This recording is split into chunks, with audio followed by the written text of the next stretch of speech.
देखिए आज इसके पहले हमने आपको 1E क्लियर करा दिया था। अब आते हैं एक्सरसाइज 1F क्लास 8 का मैथ एनसीईआरटी बुक से। 1F में पहले तो आप समझ लीजिए क्या होता है गुणात्मक प्रतिलोम और क्या होता है योगात्मक प्रतिलोम। योगात्मक प्रतिलोम क्या होता है? योगात्मक प्रतिलोम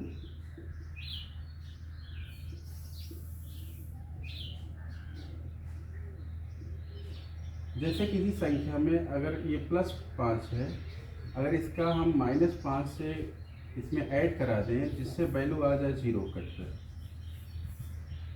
तो ये होता है योगात्मक। जैसे +5 का योगात्मक प्रतिलोम क्या होगा? योगात्मक प्रतिलोम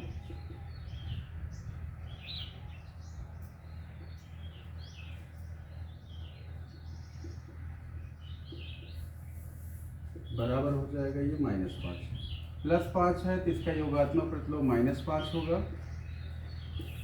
-10 है, इसका योगात्मक प्रतिलोम क्या होगा? +10, जिससे कि कट कर वैल्यू क्या आ जाए? 0, शून्य आ जाए। इसी को कहते हैं योगात्मक प्रतिलोम। जैसे a है, +a है तो इसका योगात्मक प्रतिलोम क्या होगा? -a। अगर इसको हम ऐड कराएंगे तो ये ऐड कराएंगे तो माइनस हो गया और ये हो जाएगा +a -a, ये कट क्या हो गया? 0। 0 होने के कारण ये क्या होता है? योगात्मक प्रतिलोम हो जाएगा। कहने का मतलब अगर प्लस रहेगा तो माइनस, माइनस रहेगा तो प्लस, उसका योगात्मक प्रतिलोम होता है। इसी प्रकार हम गुणात्मक प्रतिलोम में आते हैं। गुणात्मक प्रतिलोम क्या होता है?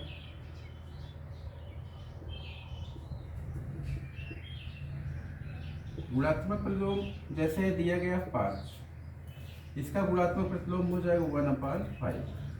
ऐसा क्यों? क्योंकि ये 5 से 5 डिवाइड हो जाएगा, आएगा 1, अर्थात 1/a अगर है, इसका पूछा जाए गुणात्मक प्रतिलोम बताइए तो इससे हो जाएगा a। ये गुणात्मक प्रतिलोम हो गया, ये हो गया आपका 1/5। यहाँ से डिवाइड हो जाएगा, ये 1 आएगा। गुणात्मक प्रतिलोम वे संख्याएं होती हैं जो संख्या दी गई है उसी का इनवर्स कर दीजिए। कहने का मतलब उसी का प्रतिलोम कर दीजिए। जैसे a दिया है, a का गुणात्मक प्रतिलोम क्या हो जाएगा? 1/a। अगर उसको a के साथ अगर 1/a का मल्टीप्लाई करेंगे तो आएगी वैल्यू हमारी 1। यही होता है गुणात्मक और योगात्मक प्रतिलोम। क्योंकि अभी ये एक्सरसाइज 1F क्लियर कराने के बाद ये गुणात्मक प्रतिलोम और योगात्मक प्रतिलोम का क्वेश्चन वहाँ पे पूछा गया है। जैसे फर्स्ट क्वेश्चन हमारा है, क्वेश्चन फर्स्ट, क्वेश्चन निम्नलिखित कथनों के सम्मुख सत्य अथवा असत्य बताइए। पहला क्वेश्चन है इन ब्रैकेट, बड़ा ब्रैकेट, फर्स्ट क्वेश्चन है निम्नलिखित कथनों में सत्य असत्य बताना है। निम्नलिखित, सबके पास बुक होगी, सब अपने बुक में देख लीजिएगा। लिखित कथनों में सत्य असत्य बताइए, सत्य असत्य बताइए। जैसे पहले का फर्स्ट पार्ट जो है, बड़ा ब्रैकेट, कोष्टक में -6/7 + 6/7। इसमें कह रहा है क्या? इसमें कह रहा है परिमेय संख्या नहीं, परिमेय संख्या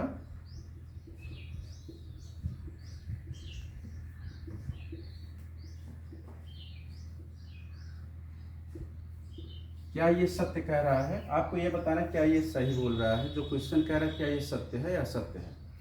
तो पहले इसको क्या करेंगे, इस क्वेश्चन को सॉल्व करेंगे। पहले हम देखेंगे परिमेय संख्या है या नहीं है। तो क्या हो जाएगा? -7 + 6/7, ये कट कर क्या आ गया? 0। तो 0 क्या होती है? 0/1 0 होता है। 0/1 भी क्या होती है? परिमेय संख्या। परिमेय संख्याएं क्या होती है? इसको भी P/Q के रूप में लिख सकते हैं। परिमेय संख्या वे संख्याएं, कहने का मतलब यह है परिमेय संख्या वे संख्या होती है जो नंबर लाइन संख्या रेखा पे दिखाई जा सकते। तो यहाँ पे परिमेय 0 को भी हम संख्या रेखा पे दिखा सकते हैं और P/Q के रूप में व्यक्त कर सकते हैं। इसलिए हमारी क्या हो जाएगी? परिमेय संख्या है, जो कि यहाँ क्या हो जाएगा? असत्य हो जाएगा।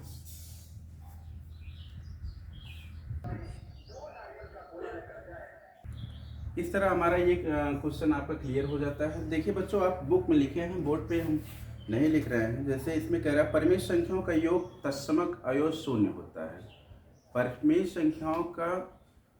परिमेय संख्याओं में योग का तत्समक अयोग शून्य होता है। बुक में पीछे दिया गया है, ये आपका जो है ये सत्य बात हो जाएगा। योग का तत्समक अयोग क्या होता है? शून्य होता है। इसी प्रकार जैसे तीसरा अगर देखें, परिमेय संख्या शून्य का योगात्मक प्रतिलोम नहीं होता है। ये क्या है? योगात्मक प्रतिलोम नहीं होता है, ये गलत बात है। शून्य का योगात्मक प्रतिलोम -0 हो जाएगा, लेकिन आएगा लास्ट में शून्य, इसलिए क्या हो जाएगा? ये आपका असत्य होगा, असत्य हो जाएगा। जैसे चौथा क्वेश्चन है, चौथा क्वेश्चन, किसी ऋणात्मक परिमेय संख्या का योगात्मक प्रतिलोम एक धनात्मक परिमेय संख्या होती है। चौथा क्वेश्चन में किसी ऋणात्मक परिमेय संख्या का योगात्मक प्रतिलोम एक धनात्मक संख्या होती है। अभी हमने यहाँ बताया था +5 है तो क्या होता है? योगात्मक प्रतिलोम -5 हो जाता है। कैसे? क्योंकि उसको हमको क्या करना पड़ेगा? शून्य करना पड़ता है। ये सत्य बात हो जाएगा। पांचवा क्वेश्चन आते हैं। पांचवें क्वेश्चन कह रहा है परिमेय संख्याओं में घटाने का तत्समक अयोग शून्य। परिमेय संख्या में घटाने का तत्समक अयोग शून्य है, ये आपका असत्य हो जाएगा। क्यों असत्य हो जाएगा? क्योंकि परिमेय संख्या में जब घटाएंगे तत्समक अयोग शून्य नहीं होगा, उसका भिन्न का क्या बनेगा? घटाव बनेगा या फ्रैक्शन का सब्सट्रैक्शन बनेगा। और इसी प्रकार अगर छठवां देखें हम, परिमेय संख्या में गुणा का तत्समक अयोग 1 होता है। परिमेय संख्या में गुणा का तत्समक अयोग 1 होता है, ये सत्य बात है। जैसे गुणात्मक प्रतिलोम भी हमने इसी में बताया था। जैसे 5 है तो क्या करेंगे? 1/5 हो जाएगा इसका गुणात्मक प्रतिलोम, और ये करेंगे कितना आएगा? 1 होगा। ये इसमें कह रहा है कि ये 1 होता है, इसलिए ये क्या हो जाएगा? सत्य। इसी प्रकार अगर सातवां क्वेश्चन देखेंगे, बुक में देखते रहिए आप, एक ऋणात्मक परिमेय संख्या का गुणात्मक प्रतिलोम एक ऋणात्मक परिमेय संख्या का गुणात्मक प्रतिलोम एक ऋणात्मक परिमेय संख्या होती है, यह भी सत्य बात है। जैसे अगर हम कहें एक ऋणात्मक प्रतिलोम है, एक ऋणात्मक संख्या -a है, अगर इसका गुणात्मक प्रतिलोम करेंगे तो -a से गुणा कराना पड़ेगा। हमको लाना कितना? 1, यहाँ हो गया -1 ये आएगा कितना? 1, क्योंकि माइनस होता है प्लस, इसलिए ये भी सत्य बात हो गई। ये भी कथन क्या हो गया? सत्य हो गया। अब 8वें क्वेश्चन पे आते हैं। यदि परिमेय संख्या x का योगात्मक प्रतिलोम x है तो x = 0। अगर यदि परिमेय संख्या x का योगात्मक प्रतिलोम x है तो संख्या 0 होगी। यदि परिमेय संख्या x का योगात्मक प्रतिलोम x है तो x = 0। क्या यह सत्य है? इसमें देखिए क्वेश्चन कह रहा है x का योगात्मक प्रतिलोम। x का योगात्मक प्रतिलोम कहने का मतलब ये है, अगर यहाँ पे x है तो ये क्या हो जाएगा? -x, और यहाँ पे आएगा कितना? x = 0 आ जाएगा। कहने का मतलब x 0, ये भी क्या हो जाएगा? आपका सत्य हो जाएगा। इस प्रकार हमारा पहला क्वेश्चन क्लियर होता है। अगर आपको नहीं समझ में होगा आप कमेंट बॉक्स में डालिए, हम इसको दोबारा संशोधित करेंगे और भी बढ़िया बताने का प्रयास करेंगे। अब आते हैं एक्सरसाइज 1F का क्वेश्चन नंबर 2।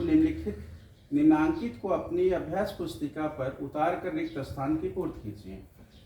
यह आपका क्वेश्चन है, यहाँ रिक्त स्थान भरना आपको। पहला क्वेश्चन है -5/12 प्लस यहाँ पे फिल इन द ब्लैंक्स है, और यहाँ हो गया इतना -5. अगर हम किसी भी संख्या में अगर 0 ऐड कर दें, आप जानते हैं किसी भी संख्या में अगर हम 0 ऐड कर देते हैं तो वैल्यू क्या आती है?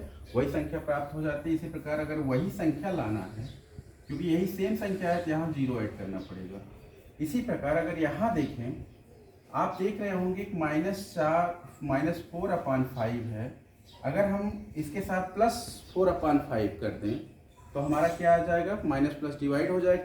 लेकिन इसके पहले आपको देखना है कि यहाँ पे क्या है? माइनस है। अगर हम यहाँ -4/5 रख दें तो ये माइनस क्या होगा? प्लस। -4/5 + 4/5 ये डिवाइड हो जाएगा, 0 आ जाएगा। अब इधर देखते हैं कि जैसे यहाँ पे इसको हम सॉल्व करके आपको समझाएंगे तब समझ में आएगा। जैसे इनवर्स है, इसका मतलब हुआ जैसे 1/-2 का पावर -1, ठीक ना बच्चों? -1 का अर्थात हो गया 1/(1/-2), और ये 2 हमेशा क्या जाता है? ऊपर। यहाँ क्या आ जाएगा? 2। क्या बचेगा? 2 बचेगा, -2 बचेगा। इसलिए यहाँ पे कौन सी संख्या आएगी? -2। अब इसको भी सॉल्व करेंगे इसी प्रकार। पहले हम क्या करेंगे, भिन्न को ब्रैकेट के अंदर क्या करेंगे, इसको सॉल्व कर लिया जाएगा। तब जो आएगा सॉल्व करने के बाद वही आपका फिल इन द ब्लैंक्स में लिख दिया जाएगा। जैसे यहाँ पे क्या है, -2/3 इंटू 3/4 की पावर -1। यहाँ से क्या करेंगे हम, 2 1 जा 2, 2 2 जा 4, 3 से 3 डिवाइड हो गया, आया क्या -1/2 का इनवर्स। इनवर्स अभी हमने इसके पहले जैसा क्वेश्चन हो गया 1/1/-2, और ये -2 ऊपर जाएगा, क्या आता है -2, इसमें भी क्या आ जाएगा -2। इस तरह आपका ये क्वेश्चन क्लियर होता है। ये क्वेश्चन आपका क्लियर हो गया, दूसरा क्वेश्चन।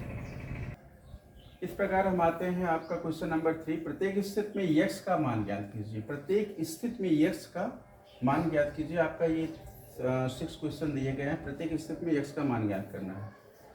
जैसे हमारा पहला क्वेश्चन क्या है, पहला क्वेश्चन है 2/3 इंटू x इक्वल टू 1। आप जानते हैं कि अगर ऊपर में यहाँ पे 1 लिख सकते हैं, ऊपर का ऊपर में मल्टीप्लाई करा दीजिए। फ्रैक्शन भिन्न का गुणा में जो होता है ऊपर में हो जाता है, और नीचे अंश का अंश में और हर का हर में। यहाँ से हो गया 2x/3 इक्वल टू 1। और उसके बाद आप जानते हैं अगर कोई चीज़ डिवाइड में होता है, पक्षांतर करने पे या ट्रांसफ़र करने पे उधर जाएगा जब, तो मल्टीप्लाई हो जाएगा। यहाँ से 2x, ये हो जाएगा 1 इंटू 3। अब ये आ गया आपका 3, और यहाँ हो गया 2x।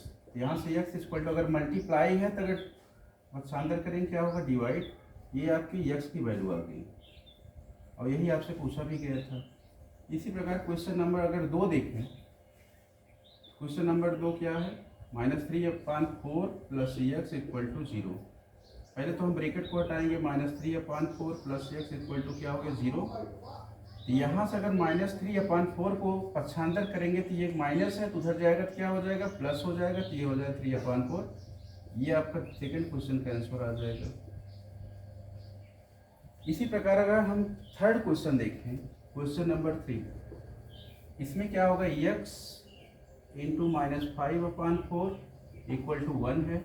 यहाँ से क्या हो जाएगा, -5 into x -5x/4 equal to 1। यहाँ पर अभी हमने बताया था कि अगर हम मल्टीप्लाई में है तो क्या होता है, पक्षांतर करने पे डिवाइड होता है, अगर डिवाइड है तो मल्टीप्लाई होता है। तो ये 4 अगर हम ट्रांसफ़र करेंगे, पक्षांतर करेंगे, क्या हो जाएगा 5x, और ये हो जाएगा 4 इंटू 1 या 1 इंटू 4। इस तरह से हमारा क्या आएगा, यहाँ से आ गया -5x इक्वल टू 4, तो x इक्वल टू क्या आ जाएगा -4/5। ये आपका आंसर हो जाएगा। इस तरह ये हमारा 3 क्वेश्चन क्लियर होता है। अब इसका देख लीजिए, इसको समझिए, और आते हैं हम क्वेश्चन नंबर 4 पर। इसकी थॉट ले लीजिए, तब इसको हम इरेज करेंगे।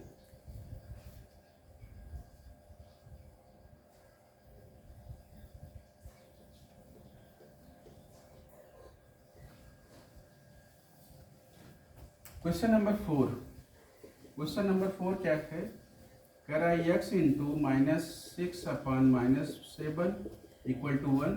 तो आप अगर कोष्टक को तोड़ेंगे क्या हो जाएगा, x इंटू 6/7। कैसे 6/7 हुआ, क्योंकि माइनस माइनस डिवाइड हो गया, ये आएगा 1। देयरफॉर यहाँ से हो गया 6x/7 इक्वल टू 1। तो 7 को उधर ले जाएंगे, मल्टीप्लाई हो जाएगा, यहाँ हो गया 6x इक्वल टू 7। यहाँ से x इक्वल टू क्या है, 7/6। इस प्रकार यहाँ से वैल्यू आ गई x की 7/6। इसी प्रकार अगर हम 5वां क्वेश्चन को देखें, 5वां क्वेश्चन थोड़ा बड़ा है, पहले इसको लिख लीजिए, तब उसके बाद हम 5वां बताते हैं।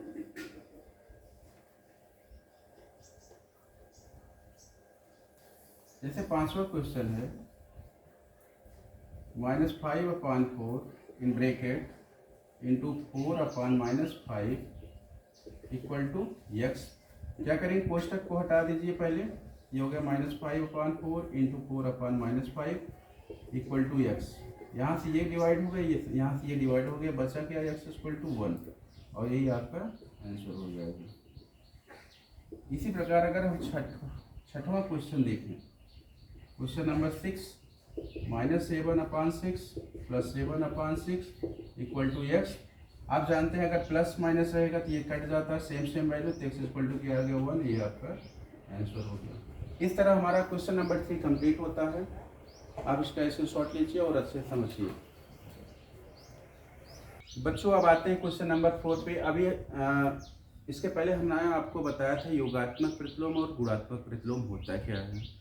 जब कहा जाए कि किसी भी संख्या का योगात्मक प्रतिलोम बताइए तो आप क्या करेंगे, उसी संख्या का अगर प्लस है तो माइनस से माइनस को ऐड करा देंगे, अगर माइनस है तो प्लस को ऐड करा देंगे, जिससे वैल्यू क्या हो, जीरो हो जाए।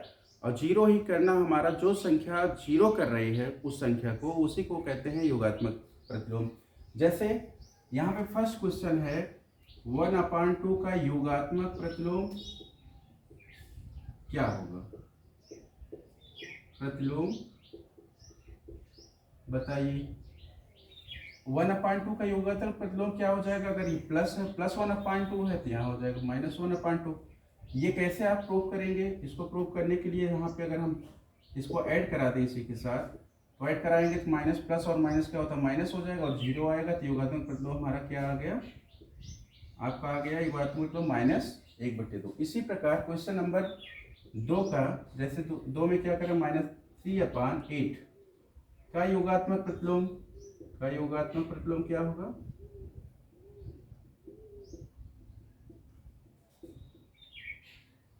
ये हो जाएगा 3/8।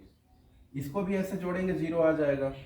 और जीरो का योगात्मक प्रतिलोम होता है क्या, जीरो ही होता है। और चौथे क्वेश्चन में क्या करना है, -4/-7 है तो माइनस माइनस कट गया, तो इसका योगात्मक प्रतिलोम जब देखा जाएगा तो -4/7 ही आएगा। योगात्मक प्रतिलोम का क्वेश्चन पेपर में पूछते हैं, इसलिए इसको बहुत अच्छे से पढ़िएगा।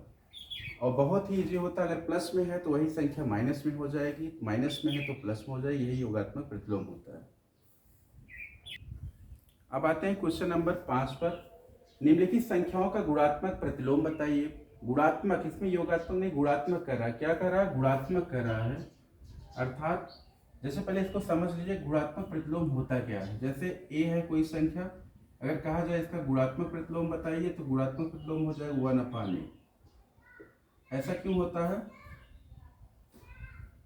क्योंकि ऐसा होता है कि a डिवाइड हो जाएगा अंश और हर, जिससे वैल्यू आ जाए 1।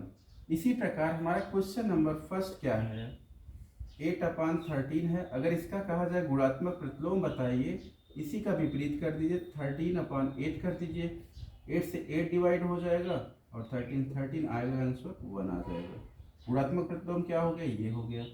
इसी प्रकार हमारा दूसरा जो होगा क्या हो जाएगा, -6/19, और इसका गुणात्मक प्रतिलोम हो जाएगा 19/-6, ये भी गुणात्मक प्रतिलोम हो गया, ये हो गया। और तीसरा क्वेश्चन जो कह रहा है, तीसरे क्वेश्चन, ये तो तीसरा 17/-16 का गुणात्मक प्रतिलोम क्या होगा, -16/17, ये आपका गुणात्मक प्रतिलोम हो गया। इसी प्रकार अगर हम देखें चौथा क्वेश्चन कर रहा है -9, तो इसका गुणात्मक प्रतिलोम हो जाएगा 1/-9। कहने का मतलब उसका इन्वर्स कर दीजिए विद साइन के साथ, वही आपका क्या होता है, गुणात्मक प्रतिलोम, जिससे कट कर क्या हो जाए, 1 आ जाए वैल्यू। जैसे 17 का गुणात्मक प्रतिलोम 1/17, ये आपका 1/17 गुणात्मक प्रतिलोम। 6 वाला, जैसे यहाँ पे दिया है 2/5 × 9/4। पहले तो आप इसको सॉल्व कर लीजिए। यहाँ से 2 1 2 2 2 4 हो गया, और 9 1 9, और यहाँ हो गया 10, और इसका गुणात्मक प्रतिलोम जो आएगा 10/9 आ जाएगा। इस तरह आपका ये क्वेश्चन क्लियर होता है। पांचवा क्वेश्चन बहुत ही इंपॉर्टेंट है। ये गुणात्मक प्रतिलोम और योगात्मक प्रतिलोम पेपर में अक्सर पूछा जाता है, इसको अच्छे से समझिएगा।